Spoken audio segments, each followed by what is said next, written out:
Hey everyone, welcome to the Entrepreneurs Warrior Show. This is where we interview entrepreneurs, coaches, consultants who are expert in their niche. And in this amazing series of interview, today we have a very super awesome guest with us. He is the CEO of BlitzMetrics. He is a co-author of the one best-selling book on Amazon in social media, The Definite Guide to TikTok Ads. He has spent $1 billion on Facebook ads across the agencies he advises. Mr. Yu is a million job guy on a mission to create 1 million jobs via hands on social media trainings, partnering with university and professional organization, and so on. He is featured in major publications and on television such as CNA, The Wall Street Journal, Washington Post, NPR, and LA Times, and so many things. So, without further ado, let's have one and only Mr. Dennis on the stage. Hi, Thank Dennis. you, Nilesh. Pleasure to I'm spend time with you. Yes, I am super excited for this interview and a lot of things I'm going to learn from you. So, I'm guys, if you're watching us on live or on replay, make sure you can take notes because Dennis is going to share with you a lot of golden nuggets, lot of insights. So, are we good to go? Let's do it. Yes, awesome. So, starting your journey like 27 year ago, you started your journey as a Yahoo search engine person and Yeah. becoming $1 billion ad spend. So, can you please share your backstory in like how did this transition happen and the people who have no idea about your journey? So, can you please share your backstory a little? I built websites for a bunch of companies before the internet was a thing. And I had a mentor who's the CEO of American Airlines. So I worked on that and I was in the right place at the right time when the Silicon Valley boom happened and I joined Yahoo. And because I knew about building websites, which was very difficult back then, you had to do things like process web logs. So I processed logs for the Yahoo search engine, and we had 13 terabytes of data per day on what people were searching. So I learned a lot about analytics and people's behavior, which gave me access to targeting data. So I naturally learned how to do advertising because I had access to so much data. So when Facebook came around, I was well connected. I happened to be there at the right time. So I was one of the first few people to run ads on Facebook. And since then, TikTok is the same kind of thing. Same system. The TikTok engineers even said they intentionally copied how Facebook set up their ad system. So we have a book. Go get it on Amazon. The Yes, Definitive Guide to TikTok Advertising. I'll drop the link in the description. Yes, awesome.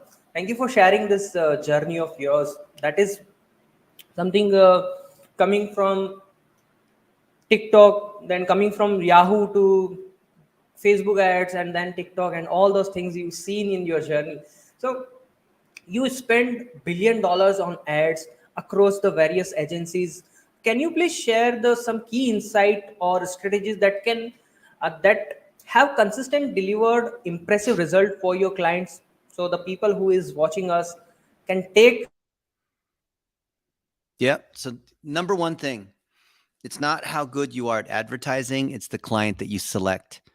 So, when I had, for example, Rosetta Stone, which is a language learning company, we were spending $1 million a day on ads, but we had a really good product, the best language learning product before some of the other guys came in, like a Duolingo or whatnot. It was the best product. So, naturally, people would buy it. So, internet advertising or advertising in general is about amplifying what's already working well. And you probably know we ran ads for a basketball team, the Golden State Warriors, for 5.5 years. And because they were doing well, we were able to do even better. So it's not because we're good at advertising, it's because we took something that already was working well in other channels and we took it into Facebook and Google and YouTube, which is, part of Google, and drove more sales. It's that simple.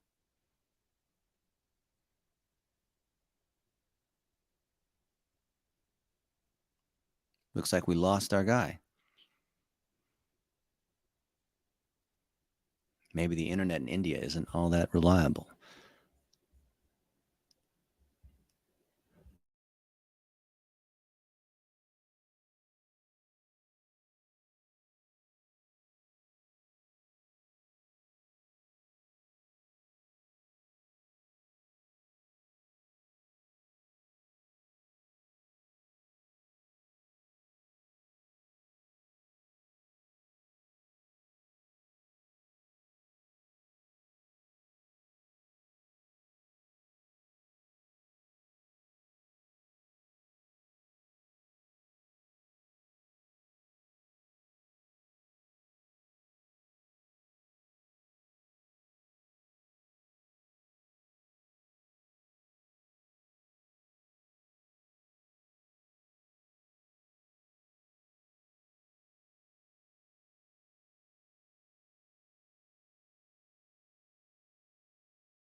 Hello.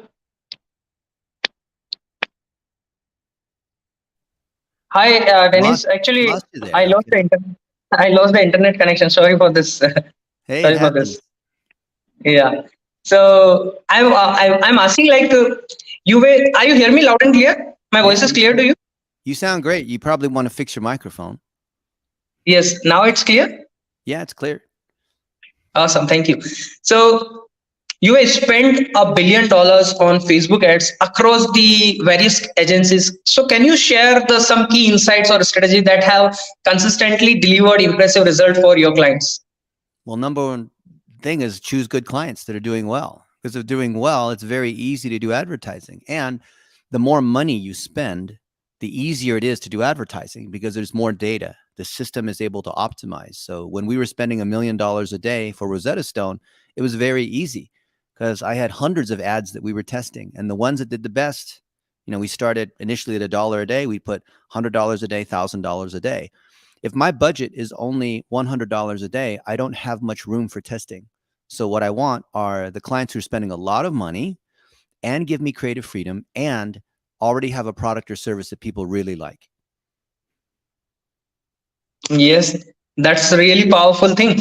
And your dollar a day strategy is something really inspiring a lot of us. And I also heard so many things about it. I did so many things research about it. So can you please share the step by step method or process of what dollar a day strategy is and what the principles someone can apply, the entrepreneurs or business owners can apply to make this strategy works for their business? Yeah. Dollar a day is not some magic secret thing that works just on Facebook or TikTok or some temporary thing. It is fundamental to testing when there's a data driven advertising environment because when you are scrolling on Twitter or YouTube or Facebook or TikTok or Reddit or LinkedIn or Snapchat or any of these other places, you are competing for the attention of that user. And that user is scrolling very quickly. So the first 2 seconds is the most important part. And I'm saying as a video. And if you're not making your ads as video, then it's not going to really capture people's attention.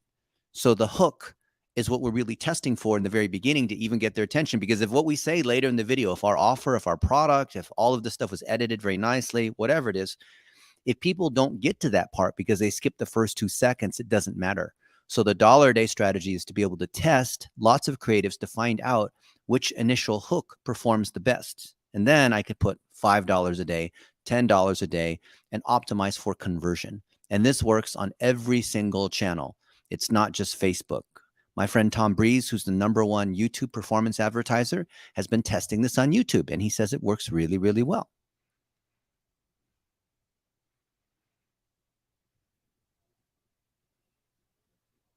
Are you there? Yeah, yeah, I'm there. I'm there. Okay. Yeah, that's really amazing. And then when you mention like the hook is very important, and this strategies work for every platform. So can you please give some example of hooks? Like the 2 second or 5 second hook is not that easy. So can you please give like how we got attention of people in 5 second or 2 second, 5 second hooks? Yes. There's many ways to get the attention. One is visually. So if I have some kind of motion, right? I'm Hmm. waving something or I'm walking around and it's clearly something more interesting than the white wall in the background. Or maybe I leverage a celebrity, right? Or maybe I'm in a special place. I was at the Taj Mahal a few months ago. And maybe, I don't know what I would Okay. sell to people who would be interested in that, but maybe I'm selling Indian snacks and I'm in front of the Taj Mahal. Something that just gets their attention that is relevant to what we are trying to sell. It could be you're telling a story. When I was 18, I dropped out of high school because I wanted to be a professional athlete. And maybe I hold my Nike shoes. Maybe I hold a medal that I won. Something to get their attention. The hook is not really just to wave at them or to distract them, but it has to be an attention getter in such a way that it's still relevant. So Yeah. if you're on Facebook, which is blue, right? And I have an ad which is blue, it's not going to stand out. So I want to have a different color, the opposite color. So the opposite color blue is red. So if I run ads that are red, or I'm wearing a red shirt and I'm on Facebook, which is blue, I'm more likely to Hmm. stand out, right? So things like that to create contrast. Wow, that's really powerful. And what you mentioned is like you are standing in front of Taj Mahal, you are leveraging the celebrities. That's really a powerful hook because people Yeah. see, oh, what he's doing here, what he's doing in front of this, what is the picture of this, what is this picture all about? And that's Yeah. how we got attention, right? Yeah. This is awesome. Super. So you are doing this business from last 27 years, you are into this journey. What is the biggest reason social media ads don't work for people? Because they're straight up trying to advertise instead of Hmm. entertain and educate and do something that's interesting. They're just saying, buy my product. And they run the same ad over and over again and they don't test. Or they hire an agency to do this. Or they hire someone on Fiverr who creates some kind of stock art ad, thinking that that's going to work when it's not genuine at all. So many Right. reasons why social media ads don't work. But the biggest one is that they haven't developed enough trust to convince Hmm. someone to actually purchase. Crazy, crazy. And when it comes to trust, you also believe that our our credibility is higher when others talk about us, not in front of us, but even in our absence. So how we can develop our authority or influence on that level so other people can talk about us even not in our presence, how we can I, develop you that know, level of credibility? so you're saying that the credibility is higher or more trustworthy when they're not in your presence.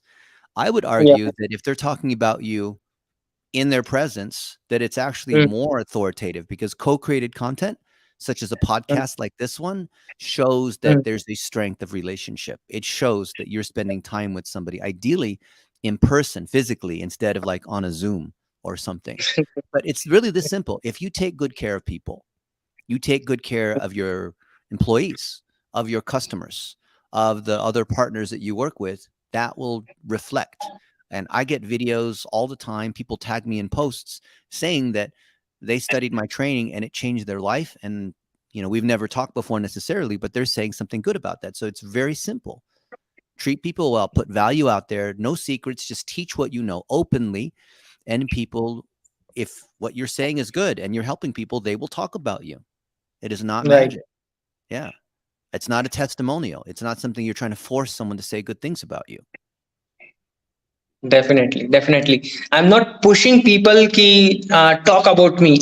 They genuinely love and they're getting value from me or from you or from whoever they are following. Yeah. And that's the reason, like it's we can also say it's a word of mouth. Yeah. People are talking that yes, he is the one who helped me or he is the one who is doing this thing continuously. Like for me, I'm doing interview shows, podcast. All this is really powerful. Yeah. I mean, yes. So your this one mission, which is creating a 1 million jobs through social media, is really inspiring. So how did this mission happen? Like what inspired you to walk on this mission? This is like nobody can think, everybody think about themselves, like how can I become big, but you are thinking for 1 million people, you are thinking to create 1 million jobs. How did this mission comes in your mind? Well, mentorship is very important to me because that's how I got my start. And I had a lot of incredible mentors who did amazing things for me. And I wanted to repay this back. And so I've Oh, mentored other people. And one of my friends who started onlinejobs.ph, he said, you should mhm. extend this to the Philippines. You should extend it to India. You should extend it to virtual assistants that are in Pakistan. And so that's what we've been doing. We've been putting our training out there. And ever since COVID, a lot of people have been working digitally. A lot of businesses have had to go digital. So this is just a great opportunity to teach people how to do advertising, especially for local service businesses. And it's just built some momentum. So I'm very lucky that we do a webinar every month with Fiverr or with GoDaddy or other folks. And we get to teach a lot of people. And most of these people I've never met. But either way, we see that this is creating a lot of jobs. And thanks largely to my friend John Jonas of onlinejobs.ph, we have now created Mhm. 250,000 jobs. I'm really proud of these other people. I'm not making money off of this. So when you have a mission that is bigger than yourself but creates value for other people want to be part of that. Yes, it's true. last week, sorry, just 2 days ago, I did interview with the Terry Levis. I also mentioned the same thing. Like when our mission is bigger than whatever we are doing, Mhm. we can achieve each and everything, and we don't like follow that I'm not getting result and all those kind of things. Right. But because of the mission that we are following, because of Yeah. the enthusiasm we have for that one mission, that is Yeah. really powerful thing you are mentioning. Amazing. I It's really very love this. simple because people know that you care about them. So if I just Hmm. post pictures of what I'm eating, that's not really Yeah. interesting. Or if I tell everyone that I bought a sports car, that tells them I don't really care about them. I just look at them as a way to help me become more famous, or I see them as people who buy my products. It doesn't really show that I care. True. That's really powerful. Again, the lot of powerful and mic drop stuffs are coming on, guys. You can see it. And when I'm scrolling through your blogs, through your website, I Mhm. found a 6-year-old post where you post like you have a $1 billion mentors and all. But the one thing is nowadays, what people are doing is they are showing up their money. Every time that I make this much money, showing up their Mhm. luxurious lifestyle and all Yeah. those things. And the in reality, the people who are making all these things, who have all these things, they are not focusing on showing off their bank statement and all. Mhm. So is it Mhm. necessary to show off the material wealth, showing off the bank statement in order to convey a message of successful and riches, or are there any more authentic ways to inspire and educate others? Well, it certainly works if you want to go flex and have gold on your teeth and on your neck. But Okay. the Ty Lopez age, I think, is over. There's ways to attract attention by showing off fancy things. But I think ultimately people care about something deeper than that. And if they're going to stay with you in a relationship, you need to offer them something more than superficial items. That's really amazing. Again, another bulb on moment for us. Super.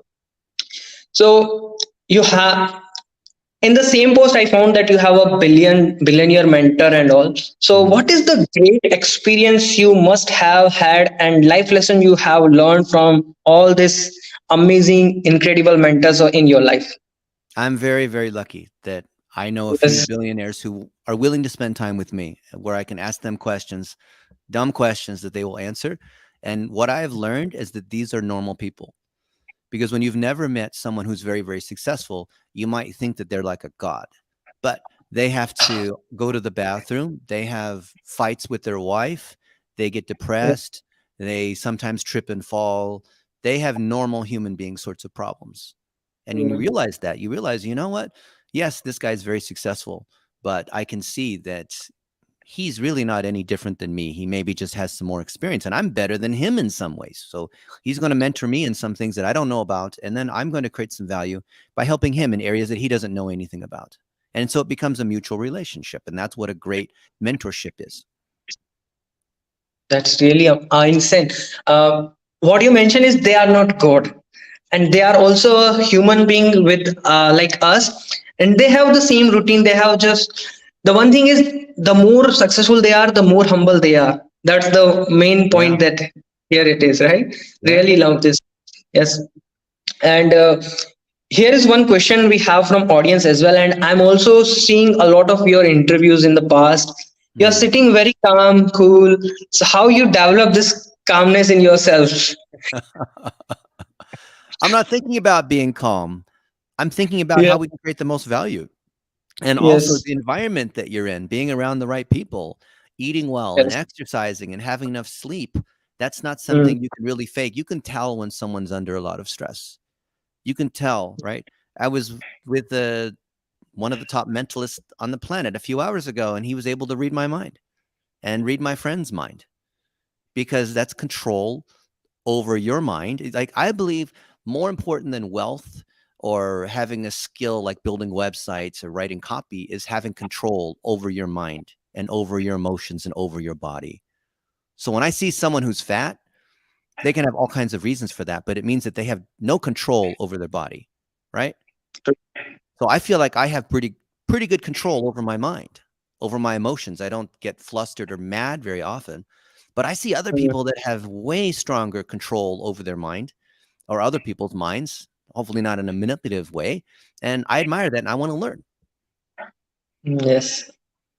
I love each and every point that you are mentioning here, that we are here to providing a value, not just showing and all those things. And when we are delivering the best out of the best value, we are building so much of influence, so much of audience. And I love this point. Yes.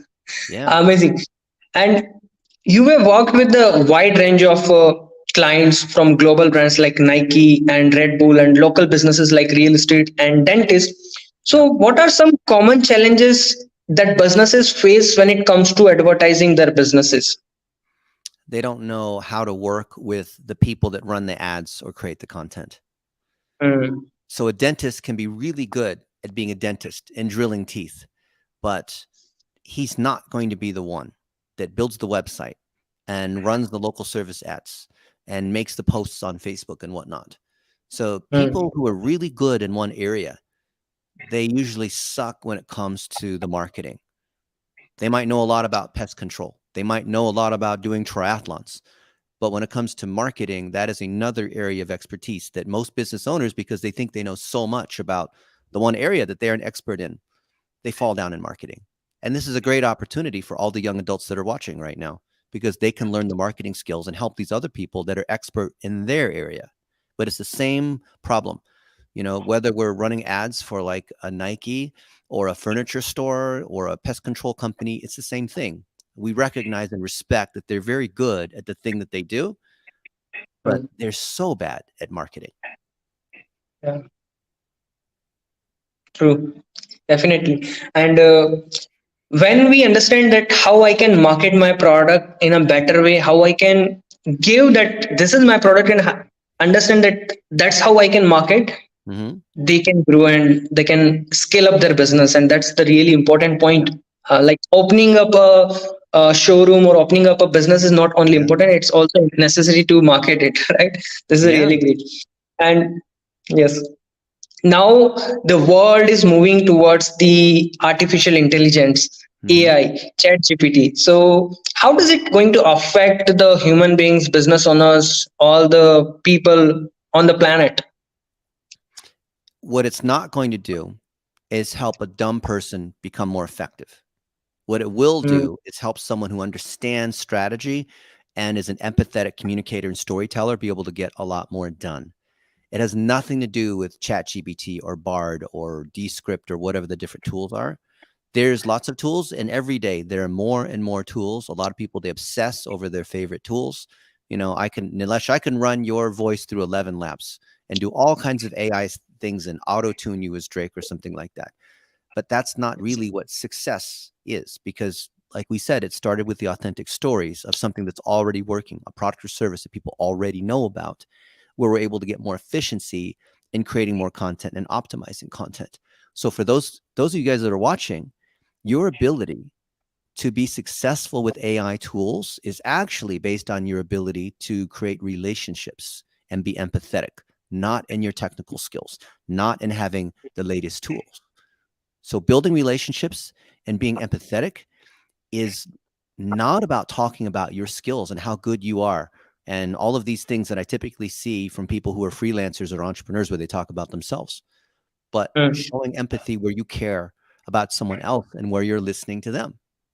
For example, all you guys that are watching, I want you to type 58 into the comments to show me that you're yeah. paying attention, to show me that Yes. you're participating. And if you want to do business in this world, people want to know that you care about them and you care that number 58 is a magic number for you, right? Yes.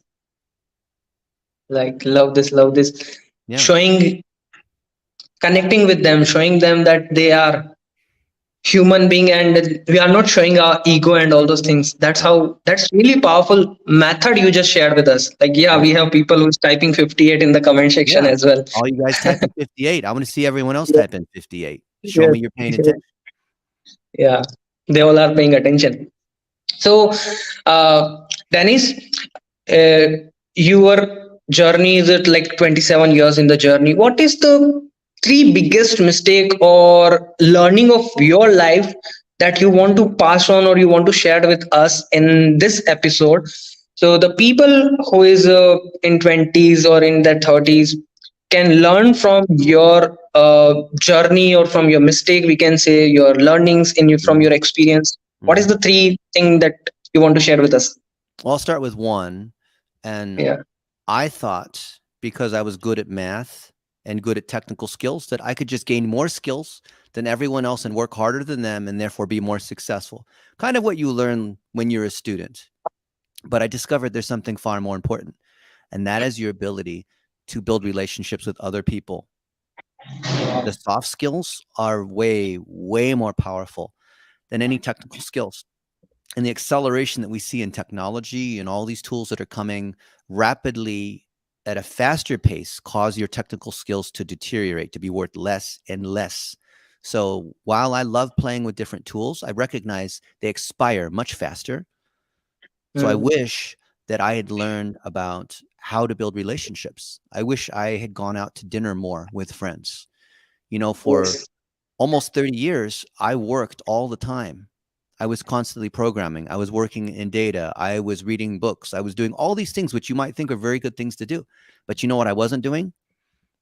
I What? wasn't going out to Cirque du Soleil shows with friends. I wasn't Mm. playing golf. I wasn't eating at the buffets and enjoying myself because I thought all of that was a waste of time. And while all these other people were doing these things that I thought were a waste of time, I thought I was getting ahead. And really, it was a major, major mistake. So now, almost 30 years later, I'm making up for all those things that I didn't do, but I get to do them now. Wow, that's really love this advice, love this learning of your life experience, and thank you for sharing this beautiful experience. If we have a time, and so can you please share about your book, so Yeah. people also This book what is inside the book and all? This book is you can get it on Amazon. I think it's $14, $15, something like this, but it is the latest iteration of dollar a day. So dollar a day has worked very well in social media, but on TikTok, the standards are much higher because people are more impatient. The algorithm is much smarter. The the organic competition is harder. And Mm. the ad budgets, you have to bid higher than $1 a day. It's $10 a day and $20 a day, depending on the objective that you choose. So if you can learn to make great content and teach your Mm. customers to make great content, vertical video that's 15 seconds long, telling stories, then you will succeed massively on TikTok. And Yeah. TikTok has one thing that all the other social networks don't have, and it's called a spark ad. A spark ad is when you can boost someone else's post. Imagine that. So if you have great word of mouth, great reviews, people that love you, all the things we talked about here, then TikTok is a great way to expand upon the fact that you already have great trust and great relationships and word of mouth. If you don't have trust, then going to TikTok, you don't have much to amplify. But if you're already doing well, you're already popular, you already have a great skill, TikTok can make you not only viral, but very profitable, more than Facebook or YouTube or these other guys have. But I suspect in 4 or 5 years, TikTok's going to be much like Facebook, where everybody's already there and it's too late. But I remember when Facebook first came on the scene in 2007, people were saying the same things they're saying about TikTok right now, where it's new, Yeah. not everyone's on it, people are afraid of it, they think it's not relevant, they think it's only for kids. And it was an amazing opportunity. I wish I knew all the things that I know today back in 2007. I would have gone very, very hard into Facebook. Mm. Wow, this is really another golden nugget that you just shared with us, and lot of learning from you. So thank you so much for sharing so much insights, so much of mic drop ideas. So where do people can connect with you? They can go to Google and see all my content. And if you want any question answered, you can just go to ChatGPT and say, "You are Dennis Yu. I'm going to ask you some questions." And it will answer Okay. as me, and it knows my articles and videos. There's thousands of articles and videos and talks and courses and things like that that I have out there. Over almost 30 years, I've created a lot of content. But the beauty is Wow. it's all available on the internet if you know how to Mhm. ask for it. Wow. This is Even I another ask it. See, thing. I people ask me questions, and I go to ChatGPT and I say, "If you're Dennis Yu, how would you answer this question?" And it answers it better than I can because it remembers things that, "Oh yeah, that's right. I did write that article. I forgot this one point. I forgot this statistics. I forgot this one example." So it does a better job in answering questions as me than I would. Wow. So much insights, so much golden. So much insight, so much golden nugget from you, and thank you so much for sharing a lot of golden ideas. So, guys, if you have any biggest takeaways, just share in the chat box and share your love to Dennis for being here and sharing a lot of insights with us. Thank you so much, Dennis. Till then, we all are Awesome. and Thank you, Nilesh. Dennis Thank is you, signing. everybody. Yes.